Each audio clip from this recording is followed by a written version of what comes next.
Milli Hidrometeorologiya Xidmətindən kanalımıza verilən məlumata görə mayın ilk günündə Bakıda və Abşeron yarımadasında havanın dəyişkən buludlu, yağmursuz keçəcəyi gözlənilir.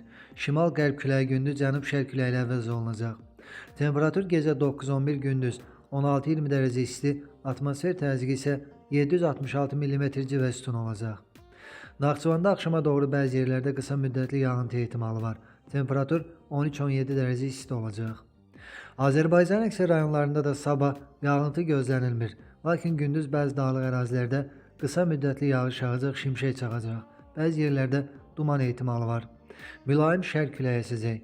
Temperatur gecə 8-11, gündüz 18-23 dərəcə isti. Dağlarda gecə 1 dərəcə şaxtadan 3 dərəcəyə qədər isti, gündüz 5-10 dərəcə isti olacaq. İstənilən hava şəraitində hər birinizə xoş əhval-ruhiyyə arzu edirik.